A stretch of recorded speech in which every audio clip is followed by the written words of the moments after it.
but still, a rifle that was pretty A Mannlicher easy to Carcano, use. by the way. I don't know why. I mean, we remember all this trivia, from our years, but Bill and I are old. What were you? Oh, I hate to ask because Rick is young enough. What were you doing when Kennedy was killed? Rick? Rick? I was in my womb. Actually, Yeah. See, that's Yeah, the yeah. problem. But I'm writing an article for City Pulse next week, and typically people are either in grade school, high school, or college. There's Is not. that right? I mean, you think about the age levels. There's Right. not a whole lot of people. I mean, Kennedy would have been 96 this year. Oh my goodness, is that right? So we're looking at not a lot of his contemporaries certainly around.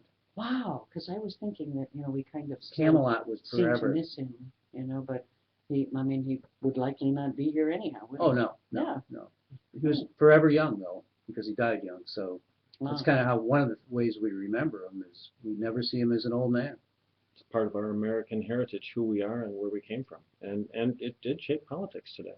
It sure did. And people don't remember how conservative he really was.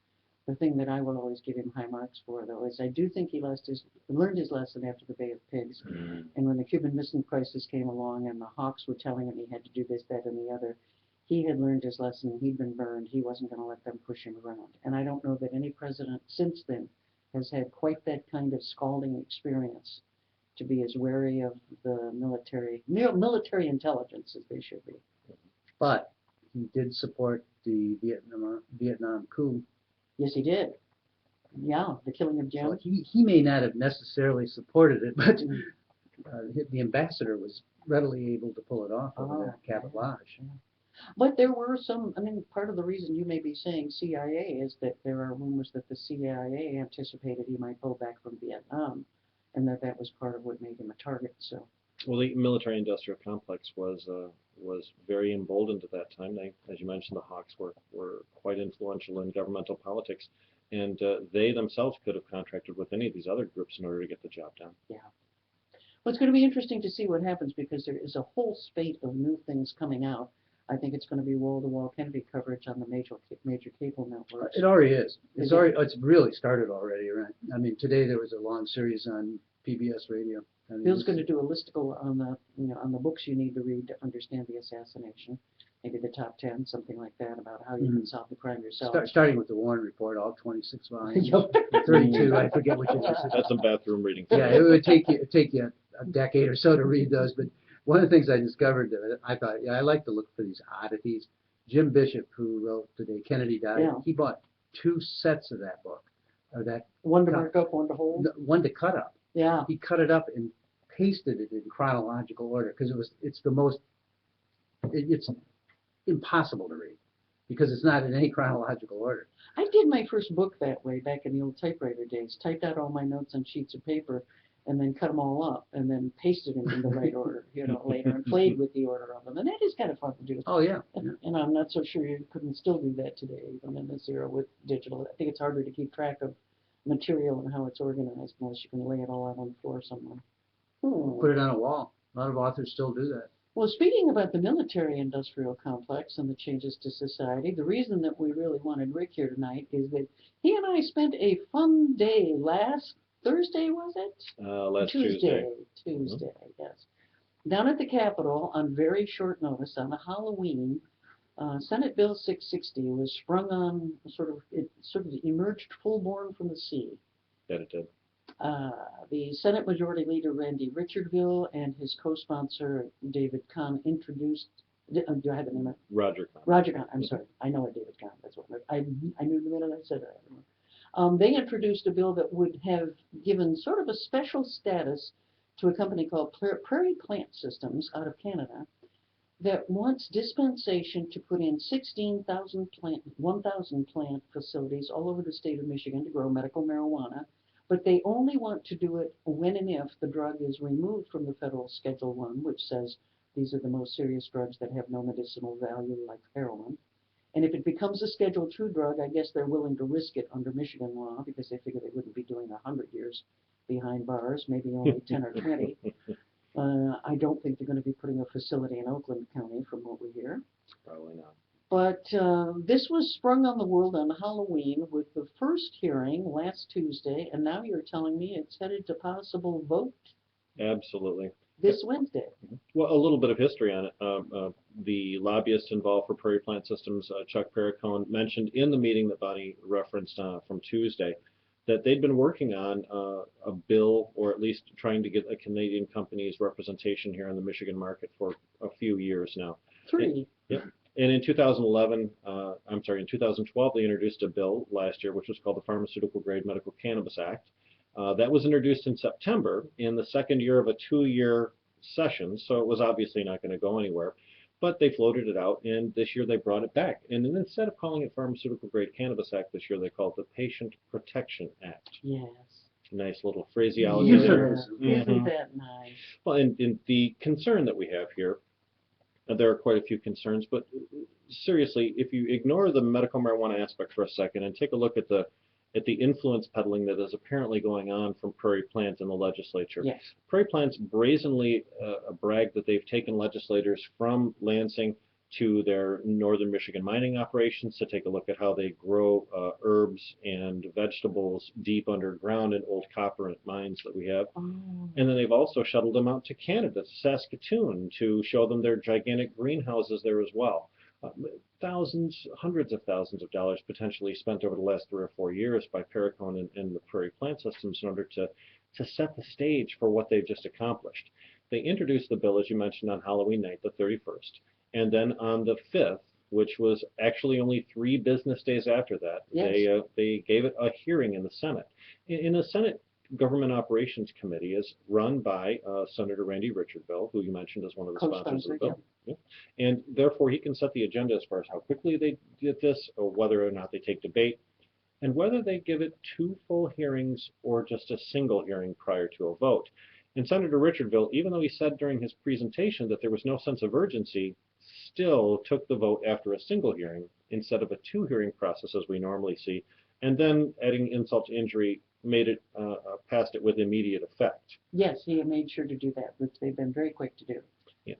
And what I think baffled me about this, and first of all, I want to commend the medical marijuana community for getting its act together to get there en masse and to be willing to speak. But this is the second time that I've been out to either a town hall or to a hearing, where I think it's really kind of frustrating to me to see that so many people have so many concerns about the failure of Michigan to really effectively implement the Medical Marijuana Act as it is, that various problems have erupted. Police are becoming aggressive. There's a backlash, and a lot of police agencies are arresting people and shouldn't be. We've seen cases that have, months later they're thrown out, but yes. The person has suffered all sorts of legal bills and hassles, and in the case of Steve and Maria Green, their baby taken away, lots of tragedies like this, and they are really unable to get the ear of any legislators. Yeah, one of the real concerns we have is that there are so many pressing issues that could require or that really demand a legislative correction. A problem with the distribution of concentrates, child protective services not being reined in properly, not respecting the medical marijuana status of patients and assuming that their behavior is innocent as the law says they're supposed to. Why would they spend so much time and then fast track a bill that is so far afield from resolving any current conflict? It really bespeaks to that influence peddling that I mentioned earlier. This is LCC Radio in Lansing, Michigan, 89.7. Go ahead, Bill. Well, tell us who Chuck Perricone is, for people who probably don't know. Well, for Lansing insiders, they're familiar with the name of Perricone. Perricone's a former Speaker of the House, and he is very much an influential person in Lansing politics. He operates a lobbying firm, a very successful lobbying firm, and Perricone is very well ingrained into the legislative society. Even though we have term limits and things like that, there are a lot of people in the community in Lansing that are not elected officials, but that still wield great power. What this is, it appears to me, is the worst of crony capitalism. You have the former Speaker of the House getting together for years, junkets for people, looking at a variety of different businesses that PPS has that they might want to start up here in Michigan and expand in Michigan, getting preferential treatment while people, for example, I think of Steve Green and his epileptic seizures and the fact that cannabis oil, as a result of an appeals court decision, is now not supposed to be something that you're allowed to use. Yet that's the form of the drug, especially that we need for kids with epilepsy and kids who have seizures. Because you don't really want a 5-year-old trying to smoke marijuana, medical marijuana. You want it in cannabis oil. And that's the most effective form. What we learned from the hearings was that PPS has the exclusive contract to produce medical marijuana in Canada. They have only 12,000 patients who are authorized, so it's not a huge operation for the whole country of Canada, from what they were saying. And that's why I'm sure they're eyeing the American market as much bigger. But they have only one strain, 7% THC. He couldn't even give the figures for CBDs, which are the chemicals and the the products, elements within cannabis that seem to be so effective for seizures. And so it would be a horrible thing, and they're trying to pretend they so this is going to make patients safer. That's true. I think that Mr. Perricone revealed a couple of things that perhaps are outdated information. For example, the 12,000 patient figure that you just cited. We're told from people that just returned from one of those junkets that actually Prairie Plant Systems services less than 4,000 patients in Canada, and that originally they had tried to service 12,000, but their production wasn't sufficient for that. Now, Prairie used to be the sole provider of marijuana to the medical community in Canada. However, they've opened up the bidding process, and a second company has now been given a contract from Health Canada, which is the governing body of this issue, to produce marijuana as well. And the reason that they only have one strain is because of the burdensome proof process that the Health Canada system requires in order for them to allow it to be prescribed and then sent out through their system. Their system, by the way, is predicated on mailing marijuana to the patients. So there is no direct transfer. There's no place you can go. You have to put in your request, and then they send it to you via the post. I see. Well, if I'm waiting on my medicine to arrive via the post, I may not ever see that. There's a concern regarding that too. But Prairie Plant Systems freely admitted through Perricone at that Tuesday hearing that they're not going to be sufficient to satisfy the entire Michigan market. So although Perricone and the Prairie Plant Systems are pushing the bill, it seems obvious that there's going to be an opportunity for additional commercial interests on the American side to take advantage. The real concern the medical marijuana community has is that the Perricone and Prairie Plant Systems program does not allow pediatric cannabis use, which is crucial, as you mentioned, for the children. It doesn't allow direct transfers from patient to patient. It doesn't allow a lot of the things that the traditional Medical Marijuana Act or our traditional behaviors as medical marijuana patients are able to do. And Michigan doesn't really need two programs. The Prairie Plant system would create a whole registry database, a whole brand new card system, whole new access system through. It's not grafted onto the existing system. It's not that they should just, they could, in my kind of thought pattern, they could be a supplier, one of many, but. But to create a whole new system to allow them to do business here. My theory is they have sold themselves as being so much safer and better than the prevailing system that's out there. And they've created this sort of myth that makes a lot of the legislators who really do live in a bubble and don't know these people. Think of the medical marijuana community as well. Those are the people who were in the illegal business, and they kind of make us scary. And I think the idea was that, well, we can get this set up, and then we can kill off the other system. We can argue that, and they were hoping also that even the market would settle this, because after all, this new industrial facility comes in, does guaranteed quality control. But what they don't realize is that many of the people who testified talked about how this is like folk medicine. It is much more of an art right now. There are so many strains out there, 700 to 800 are being experimented with. So somebody who, for example, has, as one gentleman who testified, has both Hep C and cancer. And so he's trying to find the right strain that makes him feel good. He's around 18 months later. He turned down chemo and other treatments, the traditional medical treatments, but he still seems to be going strong. But he's constantly sort of tinkering with the prescription in that sense. And it's never, and they said it's never going to be that you just, a doctor writes down on a sheet of paper the various conditions under which a certain strain should be modified or grown, and then you go to a pharmacy and they hand it to you. It's almost got to be tailor-made. This is the one sort of kind of medicine that really takes individual people into account. It does, and it allows for that immediate response. If you've grown cannabis, which takes about 4 months to grow from seed to harvest, and you determine that cannabis is not going to be appropriate for your particular ailment, you need to have a fallback plan. And that fallback plan involves a network of additional caregivers that may be producing strains that you're not, that you may be able to obtain something from while you try again. You may have a crop failure. You may need a dispensary, which would offer several dozen different options available to you so that you can experiment. All of these options should be available because we're not talking about a recreational market. We're talking about sick people. And limiting the options and choices available to sick people is really not what we do in America. At least not in my America. Did this bill also disallow anyone that had a drug conviction from being involved? It did not Okay. disallow that because Okay. since there's no cultivation requirement or option, you're just a patient, so it didn't disallow you from being a patient. What it did do is say that you could not work in one of these facilities if you had a drug conviction. You couldn't own one, you couldn't be a gardener in one, you couldn't even mow the lawn in one based on the way that it's set up currently. Now, it's my understanding that this is a Canadian firm, so therefore they are precluded from donating cash to the Michigan representatives. Is that right? So they couldn't put money in their campaign coffers. I'm assuming that's correct. However, they could, through the Paracone firm, they could pay Paracone a fee, and then that would be, then I suppose, I'm not 100% sure about lobbying laws, but I'm sure that there's a way that they could shuttle that. The way that we've done PACs nowadays is very liberal. Ah. Well, they also have a Michigan location. That's true. They have Oh, that's right. Subterra is a corporation that is a Michigan So corporation, they which could is do a it through division of it. Subterra. I Certainly see. could. I see. Well, there was some wrenching testimony last week. Jim Power came from Ann Arbor, I believe it was, with his wife and his sick child. His child Yes. has a very serious kidney condition, and the child, sort of laid in his mother's arms during the entire hearing. And it was really wrenching to hear him talk about what he had gone through trying to find a cure for his son. And now he has not only found a cure, but he's also found a supportive community that's going to make sure that he has a steady flow of safe drug for that child. And I think the thing that worries me is that what I've seen with the medical marijuana community in Michigan is that it is a real community. We talk a lot about community, but what we really have are sort of fractured friendships and people I know on Facebook.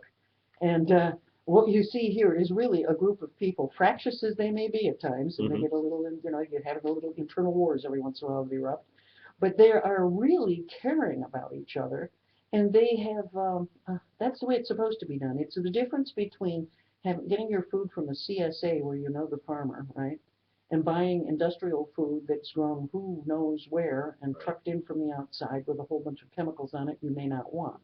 It's industrial production of medical marijuana versus a community production. And I would think that Michigan would be smart to stick with the community model. I would think so too. Just to underscore what you're saying, tomorrow, just a few blocks away from where our studios are right now, there'll be a rally at Yes. the Department of Human Services. The Green Family, the Human Solution is the organization I'm a member of and that Maria runs. Also, Michigan Moms United, a law firm, the Nichols Law Firm. Yes. They'll be conducting Joshua Covert. Yep, Joshua Covert. They'll be conducting a rally outside Department of Human Services, rather, here in Lansing at noon, to try and get Child Protective Services to reform their policies. Now, this is crucial to understand because the Greens have now had the return of their child. A lot of people would just shrink back from life, Yes. no longer pursue this any longer, and say, I got mine, I'm done. But Steve and Maria, as well as Charmy Golson and Josh Covert, Jamie Lowell, myself, there'll be just a ton of people there, despite the cold weather, fighting even after the victory. Yeah. Because we want to make sure that other people are not disadvantaged in the same way. And not everyone will be able to mount the kind of defense that the Greens were able to. As a community, we like to try and stick up for those people that are disadvantaged, but we can't fight every battle. So it's better to change policy so that you don't have all those battles. Will that be at noon, 1 o'clock? It will be from noon till 1 o'clock outside the DHS office. That's the building right there on Grand Avenue, right? It Isn't it? certainly is, Yeah, yes. it's that long, the big building, sort of down the street from the Michigan State Police, and in between that and the Grand Tower on the corner of Michigan Avenue there. Yeah, I went down to the last rally, and it was really impressive. It was very sad to see that stroller there without baby Bree in it. It'll be nice to see her in the stroller tomorrow. It will, but the imaging that we did from that particular rally made national press. Oh, absolutely. And Made international. It certainly did, and the picture of the mother on one side, the father on one side, the empty stroller with just a picture of their absent child in there, that was a fantastic visual image, and it really serves as a standard for our community and for the disadvantaged situations.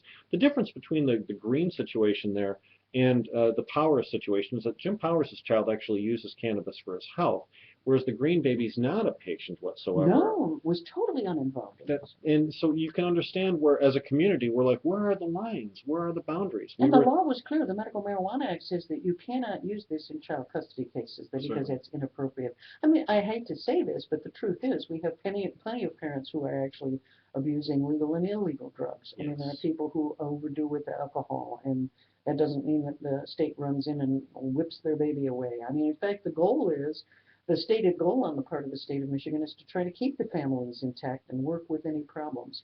And even the recommendation from the person who was the guardian ad litem for the child made it clear that I went to the hearings, I videoed the hearings. He was making it clear that he thought that baby was fine where it was and that they should maybe work out some rules or things to ensure to the judge that the baby was being taken care of. I think what stunned people, and I guess I get that same feeling at the hearing last Tuesday, many of the people who appear to be our political elites seem to live in a bubble, a very affluent bubble where they associate with people for whom this is just sort of beneath them. And they just assume the worst about people. Some of the comments that Randy Richardville made, I thought he was particularly insulting to Sharmi Golson, who's the head of Michigan Moms United. He treated her as if she couldn't possibly, represent any kind of real people, that sort of thing. There's a sort of arrogance on the part of our political leaders concerning medical marijuana that's really unpleasant when you see it in action. That's one of the reasons that even though I just found out that morning, 2 hours before the hearing, I grabbed my video camera and ran down there because I think there's a need to sort of document this. Yeah. Baby Bree's story got all the way to the Daily Mail, which is a tabloid in London. And one of the reasons that happened is because they had video that they could show people of what was really going on and the way they were treated by the system. Fortunately, we still have those courts open. I'm just worried that we're going to see the access to video cameras shut down. That's the next thing I'm fearful of. I ask this question all the time. Bonnie thinks I'm a broken record, probably by now, but when is this community going to become a real political force? That's a function of the disjointed nature of our personal associations. I started a magazine in 2009 called the Michigan Medical Marijuana Magazine, and at the time it was the only voice out there. The American Cultivator was publishing too, but we were a color glossy monthly. And a lot of other things came around and other publications, and through issues of that nature, people became fractured. And then different organizations were formed and people became fractured. And like any community, sometimes time heals all wounds, and we've only had a few years for those wounds to heal. So for our community to come together, whether it's a single organization, a single leader, or even an umbrella situation where everybody, I'm hoping for an alliance. Everyone maintains their own integrity and their own independence, but yet we negotiate together as a group. That's really the direction that we need to go in order to get the respect that we need. And I think it's your comment about Lansing legislators is very telling. They talk about K Street and Washington D.C. having that little thing. We have the Capitol Loop here in Lansing. If they're inside the Capitol Loop, and if they're not, then they don't really pay attention to it. Which is why the election in November 5th was so crucial here in Lansing, where 63% of the voters chose to legalize the use of recreational adult use of marijuana for all adults. Yeah, we had Jeff Hank on here, and he was talking. It's not decriminalization; it's legalization. It is, and it's not only legalizing the possession and the use, but also the transfer. Yes. And oftentimes people think that transfer means that it legalizes sales, and it doesn't. Although sale is part of what transfer is. In our community, we oftentimes share our medicine amongst each other. And the interpretations coming from the Court of Appeals and the Michigan Supreme Court didn't even allow two registered patients to share a small thing like a marijuana cigarette between each other. Right. And that's a nonsensical interpretation. And this has actually helped to resolve some of those issues in the three cities that have passed it, which would be Ferndale, Jackson, and Lansing. There are bills pending right now. By the way, this is LCC Radio, 89.7 here in Lansing, Michigan. There are bills pending right now that could provide relief on a number of different fronts. And none of that, Senator Richardville seemed irritated that people wanted to talk about other issues, and he wanted to keep it to prairie plant systems. The challenge, though, is that these issues are being ignored right now, and they're not being dealt with. There are bills languishing on the House side. There are problems that could be resolved. I look at Colorado, which has recognized that between the medical marijuana community, which desperately needs this as medicine, and the recreational community that's tired of being the raw material for the criminal justice system, we are on the brink of seeing marijuana legalized in all forms across the country. Mhm. And those states that get there first and do it well and do it wisely will clean up. I hate to say it. I mean, there will be marijuana tourism where people will come there. It is very smart for Colorado to do this. They Yes. will be the home for a lot of organizations that are progressive that say, I want to support this, so we're going to hold our convention there. Our people will have a better time. I understand the threat to the pharmaceutical industry. I understand the threat to the alcohol industry. But Michigan, I still think, would be smart to at least look at this pragmatically. Certainly. You remember maybe a couple of months ago, there was a story from about a Grand Rapids hotel, Howard Johnson's, I believe, that was offering marijuana-friendly rooms to people that had cards. You recall that? No, don't I you? didn't. Oh, it was remarkable. It made it all the way to Rachel Maddow and some of the God, other I watch her every late night. night I must have dozed off. some of the other late night talk guys. The significance is that there was just one hotel that was showing a marijuana friendly scenario. And Yeah. you're talking about Colorado, who's openly allowing recreational cannabis tourism to come in. You know, we have 50 individual states, which are, as we know, crucibles of democracy. So ideally, we could have many states that try things, and then we take the best plan or a hybrid from several different models, and then we create a national strategy that actually is functional and works because we've tried it in small versions. But I think sometimes our community doesn't want to wait for those crucibles of democracy to have their opportunity to show a good path. We want things right now. Well, we see also that even when overwhelming public support is on one side of an issue, it doesn't always mean that it gets through. We've seen that with gun control and other issues. Just because you're seeing votes of 63% in Lansing and 69%, I think it was In Ferndale. In Ferndale. Mhm. And what was the third community? That'd be Jackson, which voted for 61%. See, so I mean, those are landslide votes. Chris Christie gets national headlines, and he gets to be on the cover of Time for coming in at 60%. These are landslide level votes, and it seems to me that the political powers are going to have to pay And attention. there wasn't, at least in Lansing, I'm not sure the other cities, there wasn't a lot of attention. There was very No, there little wasn't. money spent. Right. It was a very low-tech campaign, although it did get some big attention from Governor Snyder and the Attorney General Schuette. Yes, Virgil Bernero came out on the other side. That was kind of interesting. So it's been interesting. I have some students who were looking at the election, journalism students, and they were trying to get answers out of the police department, which I think the day after was just a bit baffled. Well, we've seen this consistently, though. When Flint did this in 2012 and also in Detroit, which, by the way, that measure had to go all the way to the Supreme Court to get on the ballot in Detroit, we've seen Grand Rapids police departments also, all of them decrying even before the election. If you pass this, it's not going to change a darn thing. This is just symbolic. And I think we have a problem here when the police departments refuse to honor the written will of the people.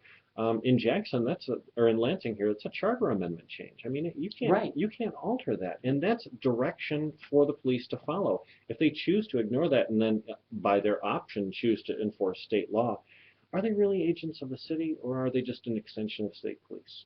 Well, the state police said, well, it's just a charter amendment. It's not a real law. No. No, that's not how that works. There's a civics class that some people should take. There's a greater educational program that needs to take place about what happens. What do you think will happen over the next 10 years here in Michigan? If you were looking into the future, what do you think the future for both medical and recreational marijuana is? I think that Michigan either decriminalizes marijuana or legalizes marijuana use, similar to Washington and Colorado, although it'll probably take 2016 to get it done on a legislative level, on a ballot type level. Okay. However, legislatively, we have a much greater option. Jeff Irwin has introduced one in the House, and then also Senator Coleman Young has introduced a corresponding bill in the Senate as well. There's some interest from some national organizations to support a decriminalization measure in Michigan. But many of us in the community wonder, why bother decriminalizing if legalization is so close? Decriminalizing really is legalization's little brother. It's a complicated little brother. It is. I think of it as sort of quasi-prohibition. Mm-hmm. My college students, for example, still would have to fear having a misdemeanor on their record because it could impair their ability to get student loans. It doesn't allow for home cultivation. It doesn't allow for pediatric cannabis use. Decriminalization is really only a half step in some instances. Yeah. And so do you think 2016, well, boy, we're going to be facing some interesting times here in Michigan. It seemed to me there's a libertarian strain in the Republican Party, and it wouldn't surprise me if the Tea Party, actually, many of their members were in favor of legalization, if not decriminalization. And so isn't there some sort of coalition that could be put together here? Certainly. And in fact, we've seen Republicans in 2013 be more supportive of this issue than at every time ever. We have 8 co-sponsors that are Republican and 8 co-sponsors that are Democratic of the dispensary bill called the Provisioning Centers Act out of the House of Representatives. And to imagine that we get 8 Republicans to sponsor that when we first started to push that in 2011 as Michigan Association of Compassion Centers, it would have been unheard of to get that kind of support from the other side of the aisle. So things are changing rapidly. We live in an exciting time, but that also means that the burden and the responsibility is great too, because when the pendulum swings, oftentimes it swings too far. And we want to make sure that we do anything that we do with a measure of caution so that it's not later attacked, assailed, or reversed. Right. And there was that theory that when the dispensaries on Michigan Avenue, I love them, Bill said, this is not a good idea, people are not going to like it. Yeah, a lot of people said that. Yeah, and then all of a sudden they did create a bit of a backlash from people who thought that went too far. So that is part of the challenge, isn't it? It certainly is. And this is where a responsible city government works with community leaders, in this instance medical marijuana community leaders, to set reasonable restrictions. If instead of having 20 places, as they sometimes proclaim, open on that 1 mile stretch from 127 up to the Capitol, if there were 5, then that might have been better. If there were 7, it might have been better. If there were a mixture of attorneys and certification centers and equipment supply shops and distribution centers, then that would have been even better. That way the full breadth of the economic advantage would have been realized on Michigan Avenue, and it wouldn't have been so shocking for legislators who drove in to see that every day. But I don't know anybody who has a longer history and a better overview, been following the news on this for so long. Where can people find your publication? Well, I'm online. It's www.thecompassionchronicles.com. Also, I do an internet radio show every Thursday evening on Blog Talk Radio called Planet Green Trees, hosted by attorney Michael Camoran. I'm the Public Relations Director for Americans for Safe Access, and I'm a staff photographer for Culture Magazine. And you don't get any time off. I have a lot of benefits at this job, let's just say. We're going to transition into another hot community issue, and this one occurs in East Lansing, where there is the closure coming up of a school. We're joined by Marcus Sigh. Those of you who may be not only listening to us on the radio, but are also have access to a computer, we're webcasting at the same time. So you can find us on LansingOnlineNews.com. And we are joined, Marcus, introduce your wife. This is actually, It's not your wife. This is not my Oh, wife. it's not your wife. Aha! This is co-producer Liesel Carlson. Good to meet you. I haven't met you before. Nice to meet you. And Thanks for having us. Marcus is the person who's done that marvelous documentary on the situation, or the upcoming closure of Red Cedar Elementary in East Lansing. And what has your role been with the organization? Well, a little background, I'm a parent of children at Red Cedar School. Okay. I also was the parent group president and very active in information and community organizing around the issue for the last 3 years around Red Cedar School. For those who haven't seen your film, Marcus, you and I were talking the other day. I'll have to get really up close on that one. One of the things that we've been talking about is that there were studies done when East Lansing faced the need to recognize that they didn't have enough students necessarily to maintain all the elementary schools that they currently have. And 2 studies, the only 2 that were done, one with citizens and one that was an architectural firm, I believe, looking at those issues, both decided that other schools, Glencairn and White Hills, would be the ones that should be on the list for change or closure, and that Red Cedar should be preserved. And here we are, X number of months later, and instead the reverse has happened. How did this happen? That's correct. The film is currently in production, so we're actively working on it right now. I've seen parts of it, and it's great. That's right. And Liesel really is the timeline expert. She is the timeline producer, and so I'll let her speak to kind of the sequence of events that led up to that. The district did look into, we have had declining enrollment over the years, and then faced with budget crises that every district in Michigan has faced, as many as, around the United States.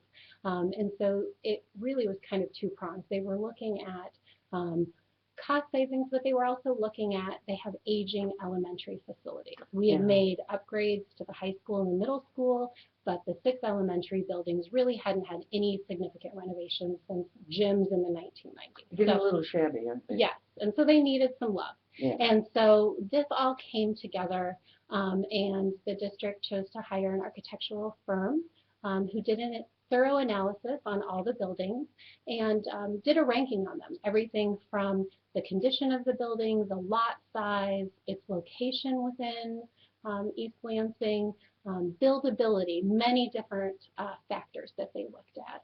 And you are correct in saying that Red Cedar was scored either third or fourth out of 6 schools. It does have the largest lot size of any school in the city of East Lansing's boundaries with a 10-acre lot size. It's also unique, isn't it, Marcus, because it has the international students from a lot of international parents, and now 28% of the undergraduates here at MSU are international. I mean, that's a huge community now. That's right. And we have these parents who live in that flower pot neighborhood specifically because they want the culture, the pro-education kind of culture that comes with living in a university community. So this was really a sort of, it was almost our lab. That's right. Red Cedar School has a very unique culture. As you mentioned, that the number changes with enrollment, but at any given time, there's near 50 different countries represented. I don't know any other school. And language groups. It is the school in the district that is a majority non-white students. So there's the international population. There are students of color. It is also where the special education program is housed. And so what we really have at Red Cedar is this, well, as I described, a unique cultural environment. It really is cultures from all over the world interacting with each other in a way that where multicultural practices have kind of been operationalized. So Yeah. East Lansing likes to talk about working on the achievement gap. They've got there's a significant achievement gap at East Lansing, as there are with many schools. So students of color are underperforming. Nationwide, we see this. We see students of color underperform. We see international students underperform. But Cedar is really an environment where we saw high performance. And so this culture that's been created there is really, as far as I can tell, really kind of what has made that possible. So at Red Cedar School, families consistently describe that they feel comfortable. International families consistently describe that they feel comfortable and that they feel safe. We have students that come to Red Cedar School from out of district specifically to get that international experience. We've talked with parents of students who are enrolled in special ed programs at Red Cedar, and they remark on how who have had experiences in other schools in the district and out of the district, who remark about how or who mention how remarkable it is that really there isn't a sense of other as a disadvantage at Red Cedar. Yeah. Everybody is other. They live inclusion. They don't just talk about That's it. right. Yeah. That's right. So a lot of the things, and I'm an educator. I'm a special education teacher. My wife is an educator. A lot of the things that as educators we are struggling with right now. How do you create culturally relevant programming? How do you create environments where members of all cultures and ability levels can flourish and thrive? And we have a very hard time figuring out how to do this. Yeah. And here we have an example of a school that kind of organically this has happened. They figured it out. The students, the families, the teachers, the principals that have been over this school over Michelle, time. we should be coming here. Yeah. This is LCC Radio, 89.7 WLNZ, here in Lansing, Michigan. Oh, I thought you were poised to ask something. I am. Yeah. I know you've told me the timeline, and refresh our listeners about where it is in the process right now, Sure. so they get the idea and what can do What's to get gonna this happen. off the railroad. That's right. Sort of. Yes. Well, there has been a series of events, and I'll try to condense those quickly, since the architects, the district's own hired architects, had said that Red Cedar was actually a very buildable spot. The K-8 Facilities Committee, which was a committee that was formed by East Lansing Public Schools, made up of community members as well as district employees. They did not support the closure of Red Cedar School. There was actually then the decision to close it from a 4-3, very close vote to close Red Cedar School. When you say 4-3, that's on the part of the board. Yes, the school board consists of 7 board Yes. members, so it was a very close and a very divided board. Do any of the board members have a child in Red Cedar?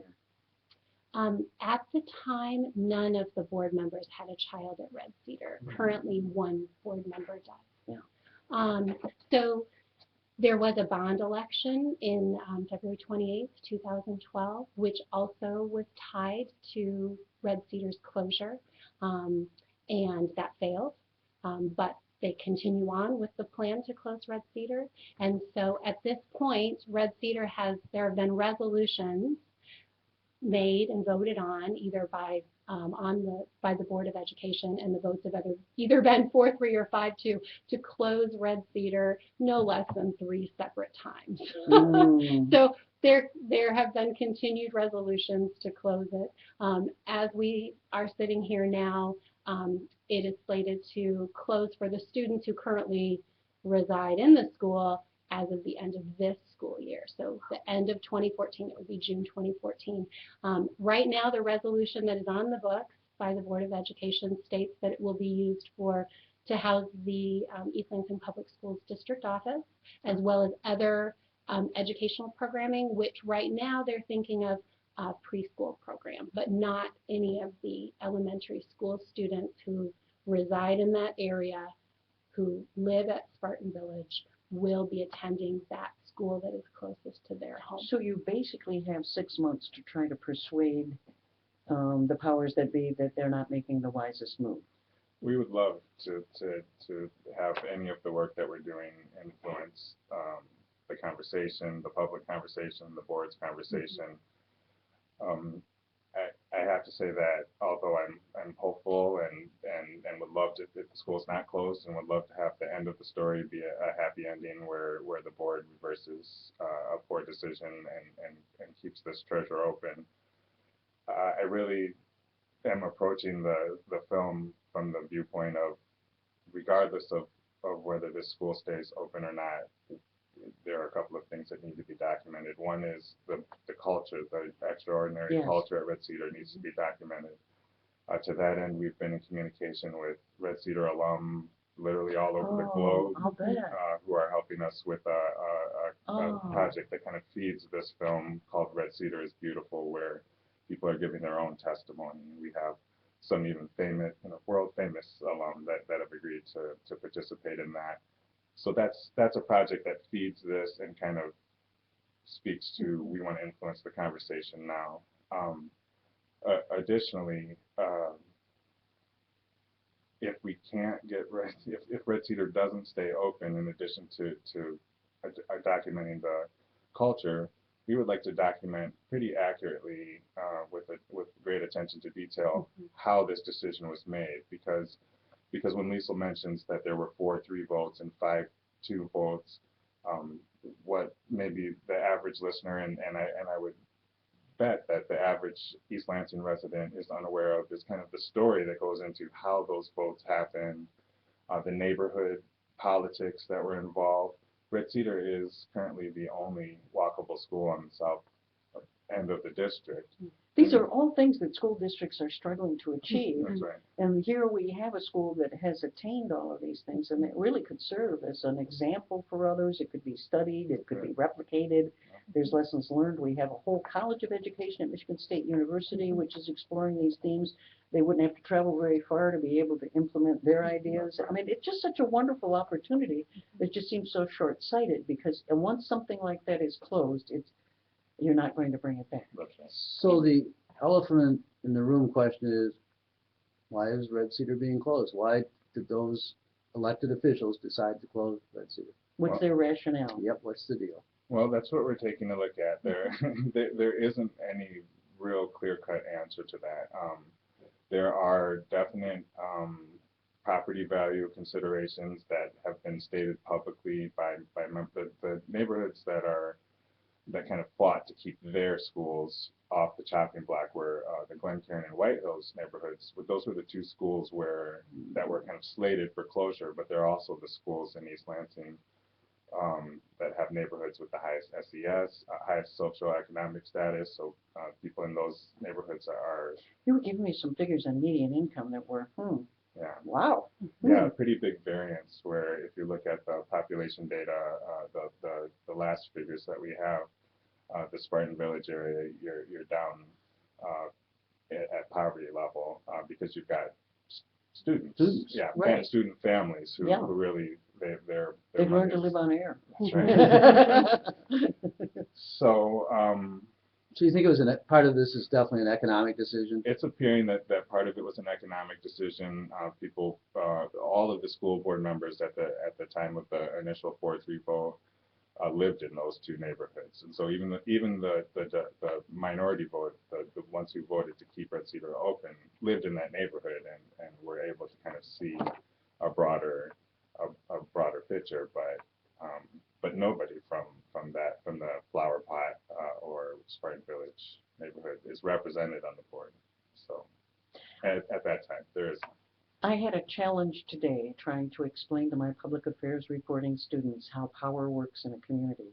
And I looked at how it's a combination of money and knowledge and status and position and all of those kinds of elements. And yours is a classic story of this, where despite we talk about being data-driven. That's one of the buzzwords of the day. We always want to make data-driven decisions. Well, the data is on your side. I think the story that you tell, the narrative is on your side. But at the end of the day, it appears the power is not on your side. So the only power that you really have are things like the film that you're doing, the work that you're doing to keep track of what's happening and tell people about this. Where can people go to get the full story and see part of your movie that's the part that's already been uploaded? Sure. We've actually, we just today made public our a Facebook page. Yeah. So we have the domain wideningthegap.com, but it's under construction. So if you go there, you'll see next to nothing. But the Facebook page is facebook.com/wideningthegap. The film is Widening the Gap. And so if you visit there, if you're on Facebook and you visit that page right now, that's the best place to get information. We're pretty bare bones, and so Liesel just came on as a producer, although she's been doing the work of archiving this the entire time. And so before she came on as a producer, I was the only crew member. So we've got a small team of right now about 5 people that are helping out. So everything is kind of going in slow motion in that sense, but there is momentum building even just within an hour or so of launching the Facebook page. Like I said, we had replies from people literally all over the world. People that I had never met are sending me messages saying that they'd like to help out. I'm in Germany. How can I help out? I'm here. How can I help out? I'll The be in next East is going to be Lansing, a Kickstarter. What has there been discussion about recalls? I mean, it's a nasty thing to bring up, but that's something that's not atypical in cases like this. I don't know if the timetable would allow that. I'm not sure it would either now. But Yeah, and recalls, I believe I haven't spent no time. I just wonder if focused on anybody's that. heard of that or anything like that. My belief is that recalls, that recent changes in legislation have made recalls pretty difficult in those affected school boards as well. But I haven't spent any time looking at that. I really have been approaching it from the viewpoint of this needs to be documented. It's sad to think that you would be documenting the demise and close of the school. I would hope that there is still power in media to be able to bring attention to things and change people's minds. Yes. I mean, I do see that happen. I think this is an untold story. In fact, you were a recipient of one of those Lansing Public Media Center awards, so that you have some camera gear. So people who are interested in learning about filmmaking can become involved in the project, both for the reason of wanting to change the world and also to learn how to shoot and edit film. That's correct. So That's going to that Facebook page means that if you're interested in contributing your time for those kinds of activities, that's always a possibility. I'm just firmly persuaded that these are the stories, Bill, in a time when we're down to so few reporters, and they're trying to cover so many different things, that we have to have citizen journalists like Marcus out here in the community telling us what's happening and telling these stories, or they don't get told. Well, I've learned more tonight than I knew about what was going on from reading the newspapers and watching TV. Well, Yeah. I watch TV. But Well, I'd also, we have not much time left, but I'd like to ask Marcus. Marcus, you taught at the elementary school. You taught at the elementary level. I did. I taught in the district, not Not at that not at school. Red Cedar. Although my wife was the music teacher at that school for her first multiple years in these times. But Marcus is now in special education, and where he is he's working at a private facility for adjudicated youth, including some from out of state. Mostly kids who have had really serious run-ins with the law. They've done acts of violence that have ended up, well, it takes a lot more than it may have a few years ago to get incarcerated, quite honestly, in the juvenile justice system. We've starved that system of resources to the point that it's almost, it's unbelievable what's happened. And you do see that what we call the sort of prison, school to prison pipeline for so many kids. Sure. That we're struggling to figure out how to not widen the gap, but narrow the gap for That's right. these kids. That's right. Tell us from your perspective what why you think Red Cedar works. I really think that it has to do with, as I stated, I think it happened organically. So this wasn't something that was kind of planned, let's make this happen, although many people I'm sure have had that as a goal. But I really think that the combination of people from all over the world and at all different ability levels working together to kind of and families of those students working together to make this happen. To be honest, I don't know exactly how it happened, and that's part of the reason that we can't lose it. Yeah, we have to look, and But you I have to think- capture why it is. Yeah. I think there's another piece too that Marcus alluded to, and that's the piece in education of choice. So we have international families, but he mentioned that people from all around the region go to the school because of choice. And my family, even though we live in a neighborhood that is close to the Red Cedar neighborhood and Red Cedar School, my neighborhood has been bused 3 miles away to Marble School. And I live 1 mile away from Red Cedar School. So because of proximity, but more because my family values the global perspective that Red Cedar was able to give to our family, families like mine from all over East Lansing and Lansing area and this region have chosen to be involved in that school, and we value that. So the choice much is to important. Marcus and Liesel, and we're Thank going to be having you back repeatedly because we want to document this as well. This is Lansing Online News Radio, LCC Radio 89.7 here in Lansing, Michigan. Thank you.